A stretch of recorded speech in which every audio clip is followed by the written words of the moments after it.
My wife cheated on me, or so I thought. The shocking courtroom twist that exposed the truth and destroyed my marriage.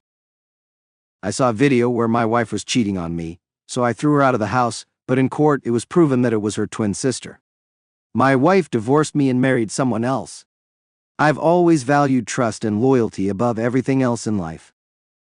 From my years in the military to the day I got married, I believed that I had brought that same sense of discipline into my family. My path seemed clear, and I thought I had everything planned out. I met Sarah when we were young, and while our relationship had its bumps, I thought we had built something solid, something that could weather any storm. We faced challenges, sure, but nothing could have prepared me for the betrayal that was waiting around the corner. Together, Sarah and I built a life.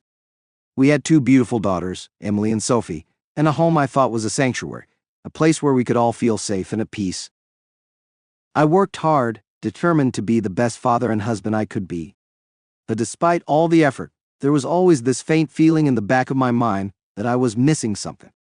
It was a quiet thought, barely noticeable, but it was there. Still, I never imagined the scale of the betrayal that was about to unfold. I married Sarah when I was 30, filled with hope for our future together. By that point, we had been together for 6 years and our daughters were still very young. Sarah seemed like the perfect wife, and I believed we were both content with our lives.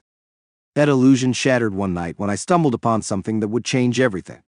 It was a video on a website called Secret Lovers, and watching it felt like my entire world crumbled around me.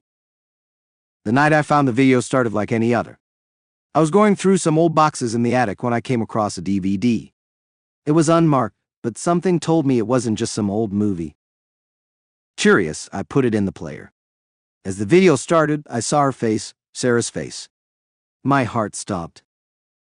I paused the video and stared at the screen.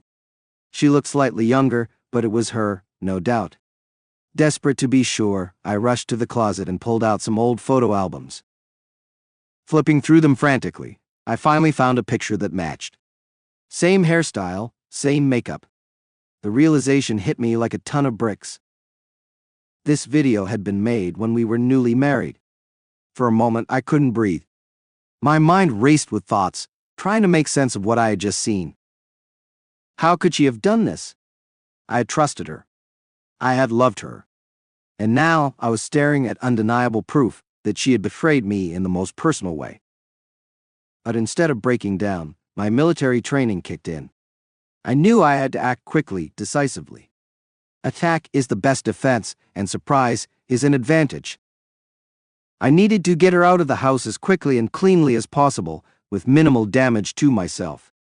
The good thing was, we didn't have joint accounts. The house was in my name. And with the evidence I had, I was certain I could secure custody of the kids. So I grabbed a handful of black trash bags and started packing up everything that was hers.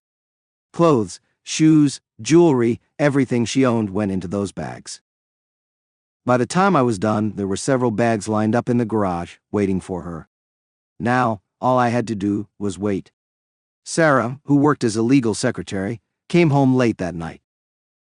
She smiled and apologized for being late, mentioning that she had dropped the kids off at her parents' house so we could have a romantic evening together. I just grunted in response, barely holding it together as she went upstairs to shower. Quietly, I took her keys off the ring and put them in my pocket. Then I waited in the kitchen. When she came downstairs, wrapped in a towel and looking confused, she asked where her clothes were. I told her they were in the garage. "It's time for you to leave," I said, trying to keep my voice steady. She stared at me, completely bewildered, before the tears started. She denied everything, of course. She swore she didn't know what I was talking about, but I wasn't having any of it. I told her that if she didn't leave on her own, I would make her. She tried to resist, but I grabbed her by the arms and started dragging her toward the door. In the struggle, she tripped and refused to get up, so I pulled her up by her hair. The towel dropped to the floor and she screamed, trying to hit me, but I was too furious to care. As I dragged her toward the door, I noticed I had a handful of her hair. I threw open the door and tossed her out onto the lawn, where she landed in the bushes. Without hesitation, I grabbed her car keys and the DVD, then stepped back outside. She was sitting on the lawn, sobbing uncontrollably. I threw her the car keys and shouted, "Take your car and get out.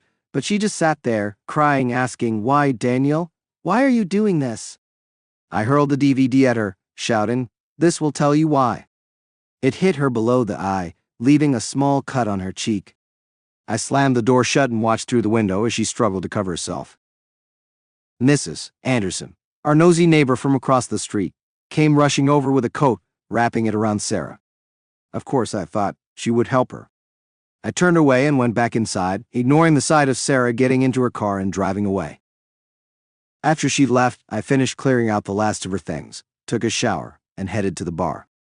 I drank heavily until closing time, then staggered home, collapsing into bed, numb and exhausted. The next morning, I woke with a pounding hangover. My head throbbed, and the events of the previous night felt like a distant dream. That is, until I heard loud knocking at the door. "Sarah, all your stuff is in the garage." I shouted groggily, assuming she had come back to pick up the rest of her belongings. "Mr. Daniel Carter, this is the police. Open up." The words hit me like a brick to the chest. Police? What for? Confused and still half asleep, I opened the door to find two officers standing on my front step. "Are you Daniel Carter?" one of them asked. "Yeah, that's me," I replied, rubbing my eyes.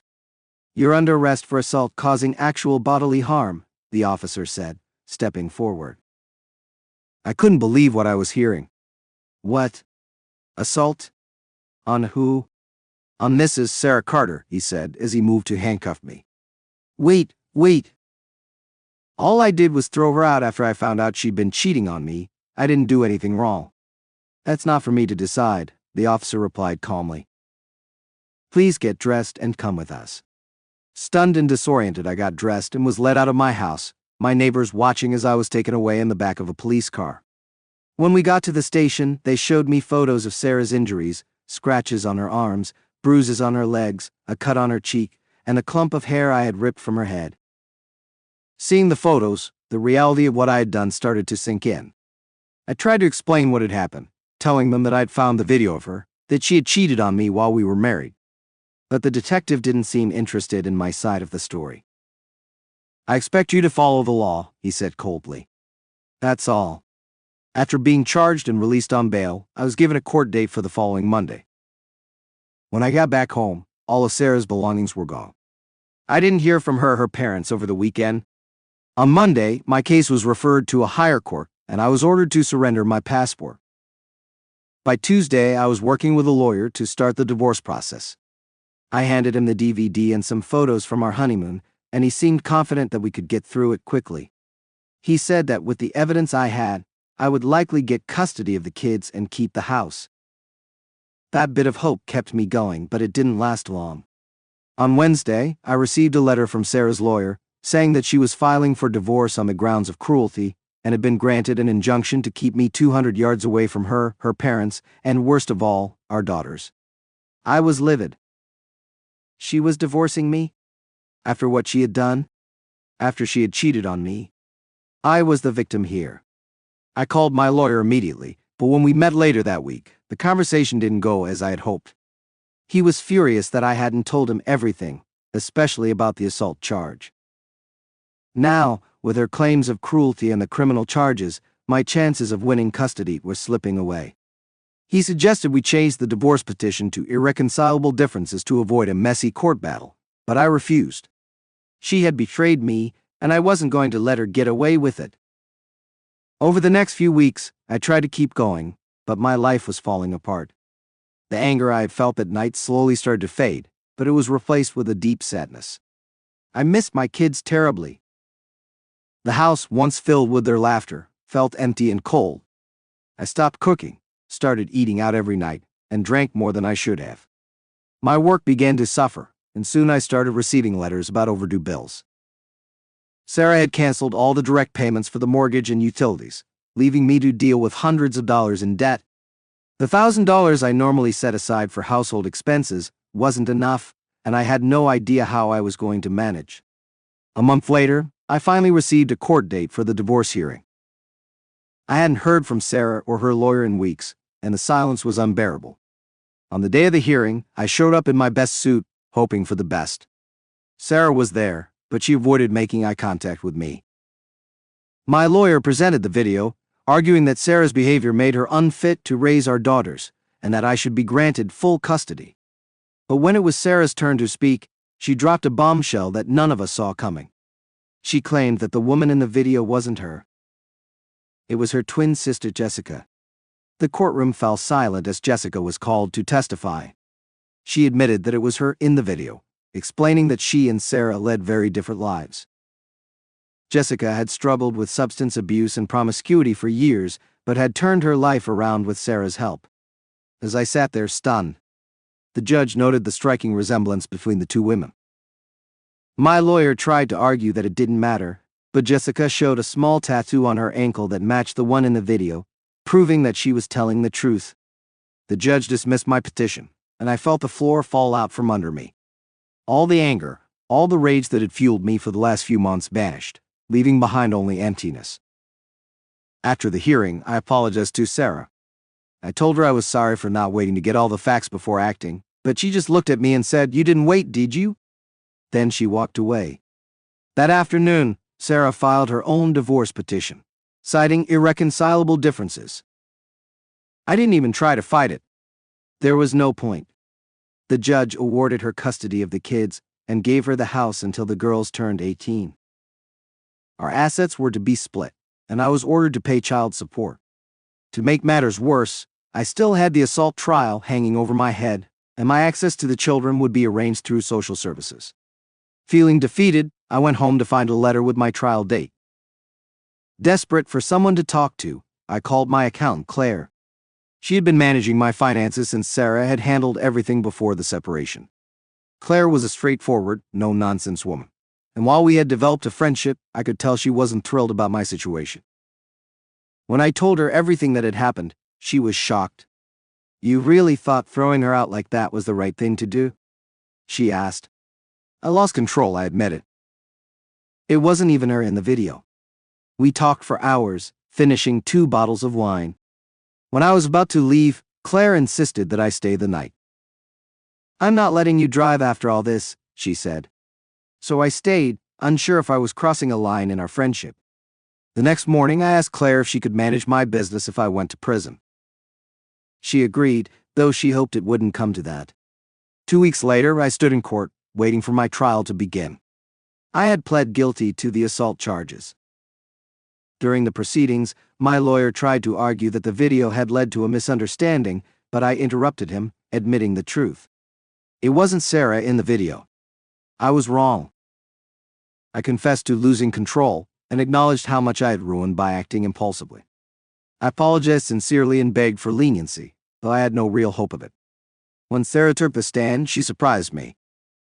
She acknowledged my past kindness, explaining that I hadn't known about her twin sister, and that I had acted out of misunderstanding. She asked the judge for mercy, stating that our children needed their father, even though we were no longer together. I could hardly believe it. After everything that had happened, Sarah was still standing up for me. The judge took into account my military service, my remorse, and Sarah's plea for leniency. Instead of jail time, I was sentenced to 6 months, suspended for 2 years. That meant as long as I stayed out of trouble, I wouldn't have to serve time. Relief washed over me, though it was bittersweet. I thanked Sarah afterward, telling her that I didn't deserve her kindness. She simply replied, "I don't hate you, Daniel, but I hate what you did." Can't help. I knew she was right. I had lost control that night, and it scared me to think that I could hurt someone like that again. Back at work, my staff welcomed me back warmly, and life began to feel normal again. But I wasn't taking care of myself. I still felt lost. That's when Claire, my accountant, sat me down to go over my finances. "Daniel," she said bluntly, "you've been bleeding money. Julie was covering the shortfall in your business for years. You need to wake up to what's really going on." It hit me hard. I had always thought I was the provider, that I was taking care of everything. But in reality, Sarah had been holding things together behind the scenes. Claire told me I had to either cut expenses or increase revenue, or my business would collapse. I decided to cut costs, letting go of one of my employees and scaling back on some of the services we offered. It wasn't easy, but I knew it had to be done. As the weeks passed, I began to feel the full weight of everything that had happened. I missed my daughters terribly, and my visits with them were still supervised by social services. The process was humiliating, but I knew I had to endure it if I wanted to be a part of their lives. My first few visits were awkward. Emily ran to me as soon as she saw me, but Sophie was more cautious. The environment was strange for both of us, and I could tell the girls were uncomfortable. I brought coloring books and toys to try and make the visits more enjoyable, but the tension was still there. After about 6 weeks, the social worker, Janice, smiled at me and said, "We've decided supervision is no longer needed. You and Sarah can now work out visitation on your own." I was overjoyed. It felt like a small victory in the middle of the chaos my life had become. I thanked Janice profusely, and we joked about how grateful I was to be graduating from supervised visits. When I saw Sarah later that day, I told her the good news. She seemed relieved, and we quickly agreed that I would have the girls every other Sunday, with the plan to extend it to weekends once I found a more suitable place for them to stay. On the first unsupervised visit, Sarah and I sat down for coffee before I took the girls out. She was friendly, almost like the Sarah I had known years before everything fell apart. As we talked, she mentioned that she had met someone named Eric, and that she was happy. I tried to focus on the conversation, but my mind was elsewhere. It was hard to see her moving on, especially when I felt like my life was stuck in limbo. Still, I was glad she was in a good place. After all, we had both been through enough pain. Despite the awkwardness, the visits with the girls went well. Emily and Sophie were beginning to feel more comfortable around me again, and our time together became something I looked forward to more than anything else. Sarah and I continued to communicate amicably about the girls, but there was always this underlying tension between us. We were cordial, but not quite friends. Then, a few weeks later, I received a letter from Sarah's solicitor. It was a proposal. Sarah was willing to give up her share of my business in exchange for my share of the house. At first, I was shocked. The house was worth significantly more than the business, and without the mortgage, I would be in a much better financial position. I took some time to think it over and eventually agreed to the deal. I handed over my share of the house, and in return, I got full ownership of my business. When I tried to talk to Sarah about the deal, she was distant. "It was never my intention to punish you, Daniel," she said. "You're still the father of my children." Her words stung. I wasn't sure if she was being genuine, or if this was just another step in her moving on. Regardless, I had to focus on rebuilding my life. Living with Claire, though comfortable at first, was becoming complicated. We had been friends for years, and though our relationship had become more intimate since my divorce, it was clear that Claire wanted something more. She started introducing me as her partner at social events, and even when I slept in my own bed, I would wake up to her offering me affection in the morning. It was becoming too much. One evening, I finally sat her down and said, "Claire, we're still just friends, right?" She seemed embarrassed. "I hoped we were becoming more than that," she admitted. I shook my head, feeling guilty. "I love you, Claire, but not in the way you want." Julie could say the word, and I'd be gone. "I don't want to hurt you." Tears welled up in her eyes, and I held her as she cried. Eventually, we agreed that it was time for me to move out. A few weeks later, I found a small flat above a takeaway shop. It wasn't much, but it was mine. I needed the space, both physically and emotionally, to sort through everything that had happened. With my living situation settled, I focused on growing my business. I sold my prize car, a vintage Mustang, for the capital I needed to expand. It was a tough decision. Sarah and I had bought that car together, but I knew it was necessary. I opened a roadside tire service for trucks, and to my surprise, it took off. Business was thriving, and for the first time in months, I felt like I was moving in the right direction. Despite the progress, I still felt a sense of loneliness. Claire and I had maintained a friendship, though it was more distant now, and while I dated casually, nothing serious developed. My mind was still on Sarah, even though I knew she had moved on. Christmas was approaching, and I was torn between spending the holiday with Claire or with the girls. Sarah had invited me to spend Christmas Day with them, but it felt like the invitation was more for the girls than for me. I declined, choosing to spend the day with Claire, but offered to come by on Boxing Day instead. When I told Sarah my decision, she was upset. She called me at work, asking why I would choose to spend Christmas with Claire instead of my children. I explained that Claire didn't have anyone else to spend the day with, and that I didn't want her to be alone. Sarah eventually calmed down, and to my surprise, invited Claire to join us for Boxing Day. It felt strange, but I appreciated the gesture. Christmas came and went, and Boxing Day arrived. Claire and I spent the day with Sarah, Emily, and Sophie, and to my surprise, it went well. At the end of the day, Claire leaned over and whispered, "It's obvious, Daniel. Sarah still loves you. Everyone can see it except the two of you." I wasn't so sure. Sarah and I had been getting along better, but the wounds from our past were still there. As much as I wanted to believe what Claire said, I knew that our relationship had changed irrevocably. In the weeks following Christmas, Sarah and I continued to grow closer. We started spending more time together, though it was mostly for the sake of the girls. There were moments when I thought we might be on the verge of reconciliation, but then something would shift and we'd be back to square one. It was frustrating, but I tried to be patient. I had to focus on rebuilding my life, and if Sarah and I were meant to be together again, it would happen in time. About 2 years after our divorce, I made a major business deal, buying out a small car dealership for $200,000. And it was a huge step forward for my company, and with Claire's help, I secured a loan to make the purchase. Business was booming, and I was finally in a place where I could provide for my daughters without financial strain. I even offered one of my employees, Tom, the chance to become his own boss by renting out a bay in the new workshop. He accepted eagerly, and within a year, all of the service bays were full. Around the same time, I met Kelly, a charming blonde who worked for an auto supply company. She flirted with me from the start, and after a few weeks of back-and-forth banter, I asked her out. Our first date went well, and it didn't take long for things to turn physical. Kelly made it clear that she wanted more than just casual dinners, and though I was hesitant at first, I found myself drawn to her. We began seeing each other regularly, but there was something about her that didn't sit right with me. Kelly was secretive. She never talked much about her personal life, and I couldn't shake the feeling that she was hiding something. One night, after she left my place, I knocked over her handbag and found 2 gold rings inside, one of them with a diamond. My suspicions were confirmed. Kelly was married.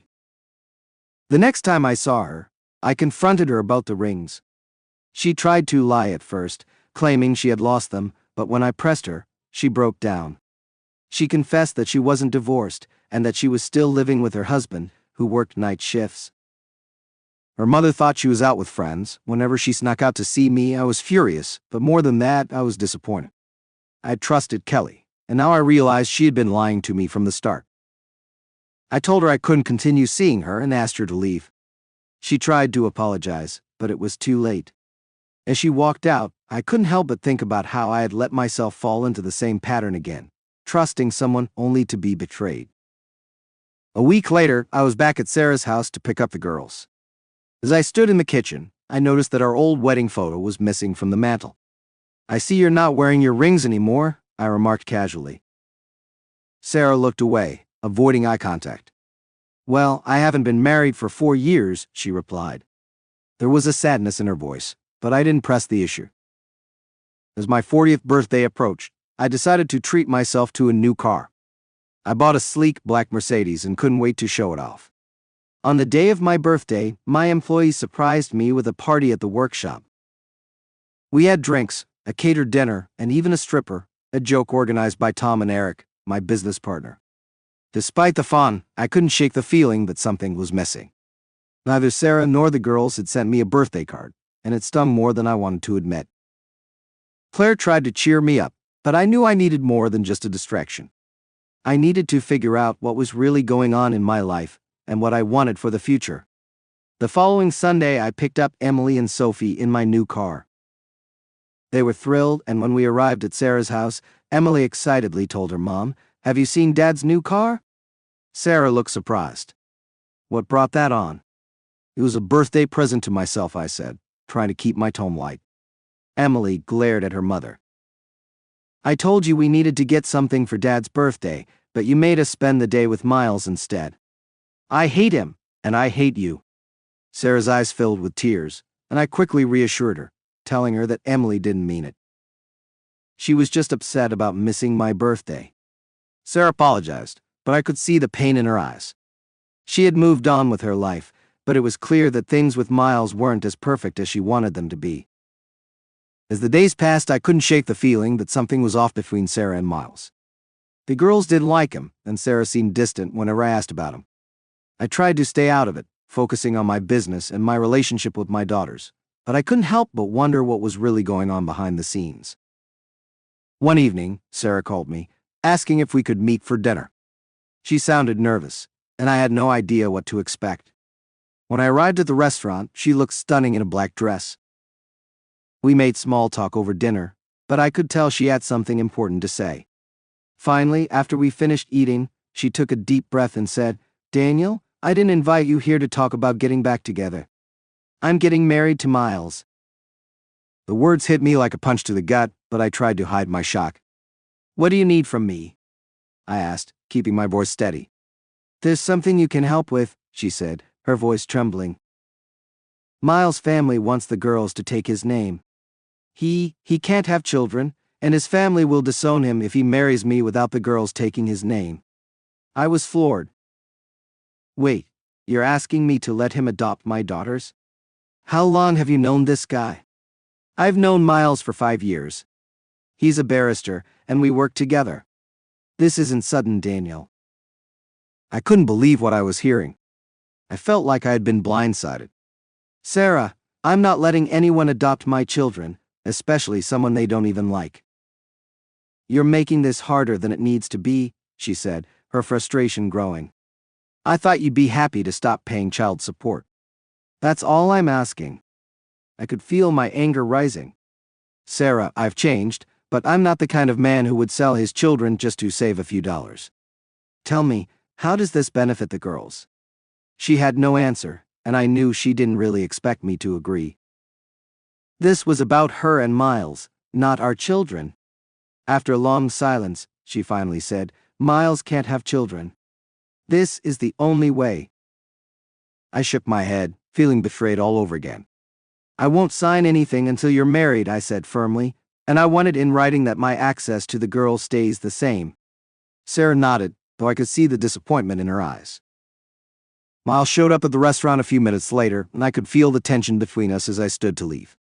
I leaned in close as I shook his hand and whispered, "If you ever hurt her or my kids, I'll make you regret it.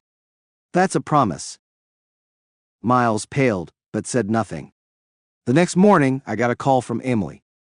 "Dad, come quick. Mommy's not waking up." I rushed over to Sarah's house and found her unconscious in bed, an empty bottle of pills on the nightstand. I grabbed her and the girls, rushing them to the hospital as fast as I could. On the way, a police officer pulled me over, but when he saw the situation, he offered to escort us to the hospital. Sarah was treated, and the doctor said she would be okay, but I couldn't help but wonder what had driven her to such a dark place. As I sat by her bed, I asked Sarah, "Why? Why would you do this?" Tears welled up in her eyes as she whispered, "I've been such a fool, Daniel. He never wanted to marry me. He just used me." She broke down, and I held her, feeling a strange mix of pity and anger. Miles had manipulated her, and now she was paying the price. Sarah looked up from her coffee, her expression thoughtful, but hesitant. "Therapy?" she repeated, as if the word alone carried the weight of everything she'd been avoiding. "Yeah," I nodded. "For both of us. I think we've been trying to handle everything on our own for too long. The girls deserve parents who can manage their emotions, who can be there for them, without all this chaos." She sighed, her fingers absent-mindedly tracing the edge of her cup. "I don't know, Daniel. I've always thought I could just fix things myself, but now I don't know if I can." "It's not about fixing things on your own," I said gently. "It's about admitting that sometimes we can't do it all. I've been in therapy since everything went down, and it's helped. More than I thought it would." Her eyes flickered with a mixture of surprise and curiosity. "You've been in therapy?" "Yeah," I admitted. "After the divorce, and especially after the assault charge. It wasn't easy to face everything I'd done. But I knew if I didn't, I'd keep spiraling." There was a long pause, and for a moment I thought she was going to refuse. But then she spoke softly, "Okay, I'll do it. For the girls. Maybe for myself too. Relief washed over me. This was a step, perhaps a small one, but a step nonetheless. I can help you find someone, I offered. Someone good. It doesn't have to be a big thing, but it could help. She nodded, and the tension between us began to ease. It wasn't a solution to everything, but it was a start. The days that followed were a blur of appointments and difficult conversations. Sarah found a therapist, and I continued with my sessions. Meanwhile, our co-parenting arrangement became more structured. We worked out a schedule that allowed me to spend more time with Emily and Sophie, and it seemed to calm things down for the girls as well. They needed stability, and for the first time in a long while, Sarah and I were on the same page about how to give it to them. During this time, I focused on my business, which was thriving. The roadside tire service I had launched was picking up momentum, and I'd expanded the company with a new workshop. Tom, my employee, was doing a great job managing things on the ground, and the trust I'd placed in him paid off. Every week, more trucks were coming in, and soon we had to hire additional staff to keep up with demand. But despite the business success, I couldn't shake the loneliness that lingered after everything I'd been through with Sarah. Claire and I had maintained our friendship, but it was different now. After our talk about boundaries and feelings, things had become more distant between us. I appreciated her as a friend and a colleague, but I couldn't give her what she wanted. In truth, I wasn't sure I could give anyone that right now. Then one afternoon, I received an unexpected call from Sarah. "Daniel, can you come over?" Her voice was strained, anxious. "What's going on?" I asked, my mind immediately racing to the worst possible scenarios involving the kids. "It's not the girls," she said quickly. It's about Miles." Miles. The very mention of his name stirred up a mix of emotions. Anger, resentment, and now, curiosity. I hadn't heard anything about him in weeks, not since Sarah had called off the engagement after realizing what kind of man he really was. "I'll be there in 20 minutes, I replied, grabbing my jacket and heading out the door. When I arrived at Sarah's house, she greeted me at the door, her face pale and her eyes red from crying. "What happened?" I asked, stepping inside. Sarah led me to the living room, where she sat down on the edge of the couch, her hands trembling. "He's dead, Daniel. Miles is dead." For a moment, the words didn't register. "What do you mean, dead?" "He was in a car accident. Late last night. I just found out this morning." Her voice broke as she spoke. I sat down across from her, my mind spinning. "What happened? Do you know any details?" She nodded, tears spilling down her cheeks. "Apparently, he was driving drunk. He lost control of the car and hit a tree. They found him this morning." It was instant. I didn't know what to say. Despite my feelings toward Miles and everything he'd done, I hadn't expected this. Death has a way of making everything seem smaller, less significant in the grand scheme of things. "I'm so sorry," I said quietly, though I wasn't sure what else to offer. Sarah's relationship with him had been a disaster, but that didn't make his death any less tragic. I don't know how to feel," she admitted, wiping her eyes with the sleeve of her sweater. "I mean, he lied to me, he used me, but I didn't want him to die."